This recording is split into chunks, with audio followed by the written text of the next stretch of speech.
Eu cumprimento a todos na paz do Senhor Jesus. Eu queria compartilhar nessa noite com vocês aqui uma palavra que o Senhor tem falado comigo nos últimos dias. O Senhor ele tem falado sobre a graça derramada sobre as nossas vidas, a graça do Senhor, quando o Senhor deu, né, o teu Filho amado Jesus naquela cruz para morrer por nós, para nos redimir dos nossos pecados e nos dar vida eterna. E o Senhor também tem falado muito a respeito do pecado que tem entrado no coração do homem e da mulher de Deus, tem corrompido, tem afastado, né, as pessoas da presença de Deus.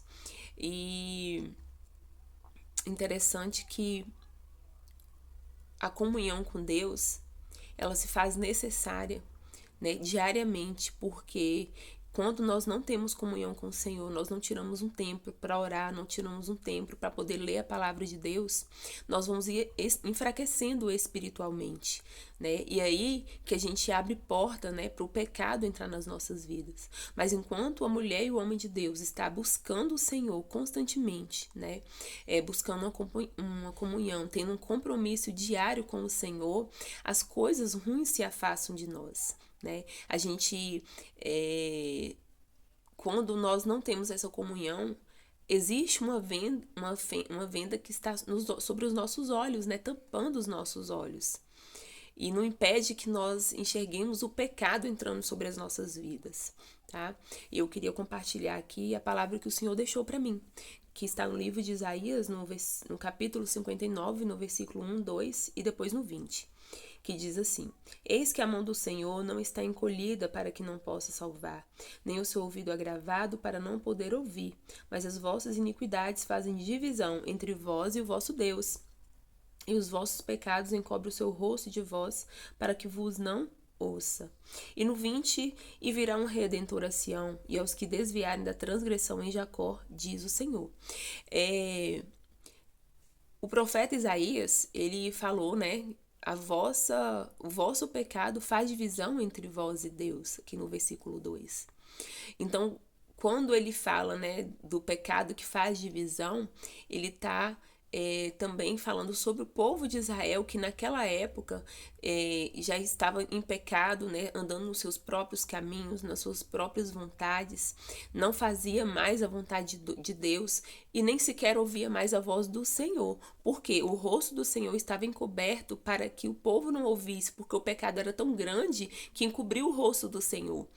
E em meio à aflição, o povo, ele duvidou da bondade do Senhor, ele duvidou do poder de Deus.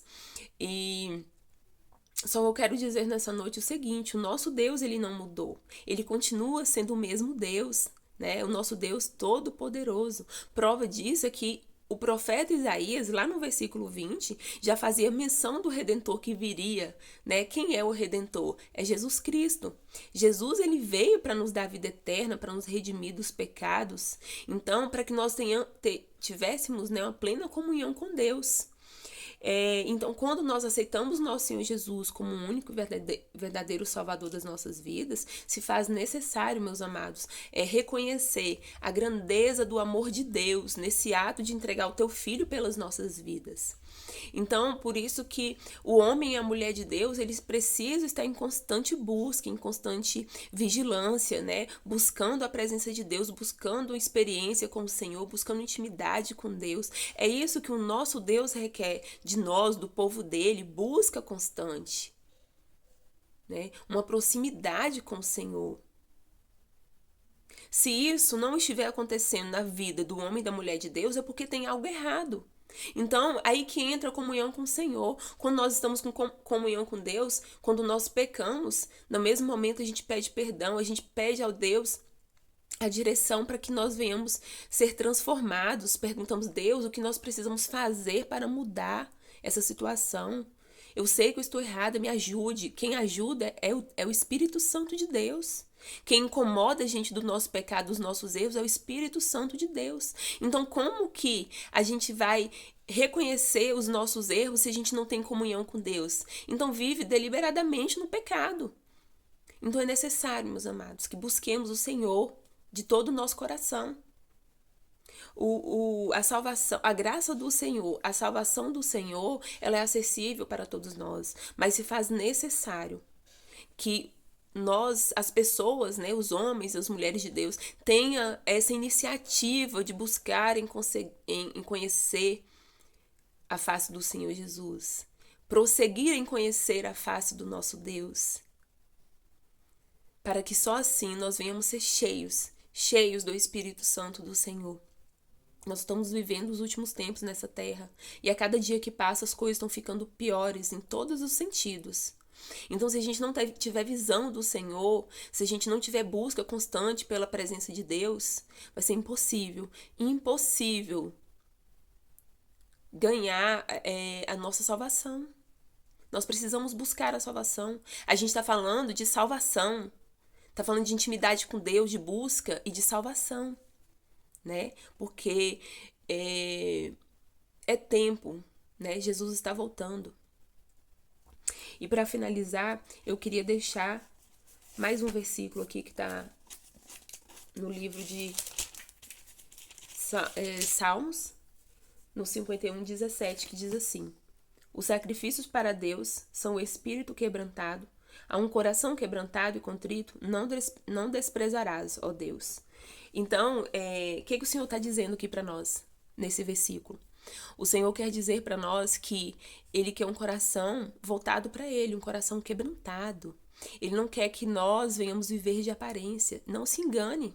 Se você um dia estava na presença do Senhor e hoje você não se encontra da forma que deveria estar, mas está cego espiritualmente, achando que está ainda na presença de Deus, indo para festa, bebendo, tendo amizades que não são provenientes para a pessoa que é servo de Deus, né, verdadeiramente, que serve ao nosso Deus.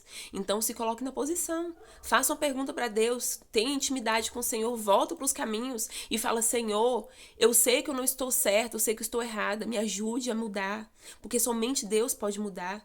Ele não quer, meus irmãos, religiosidade. Ele não quer que você vá no culto domingo para cumprir um protocolo de que você foi na igreja. Deus quer muito mais que isso. Ele quer o seu coração, verdadeiramente. Porque Deus tem muito mais para nos oferecer do que o mundo aí fora. O Senhor tem a vida eterna para nos dar. Então que nós, né, eu me incluo no meio, todos nós precisamos fazer essa reflexão, né, de qual lugar que nós estamos. Será que nós estamos num lugar, numa posição em que o Senhor está agradando a nossa vida? Porque se não estiver, o Senhor vai falar contigo, Ele vai te incomodar, o Espírito Santo de Deus vai te incomodar. Amém? Então que essa palavra ela possa falar no seu coração, como falou no meu também, e que Jesus possa continuar abençoando a nossa vida, né? Em nome de Jesus. E assim eu agradeço a Deus por tudo, em nome de Jesus.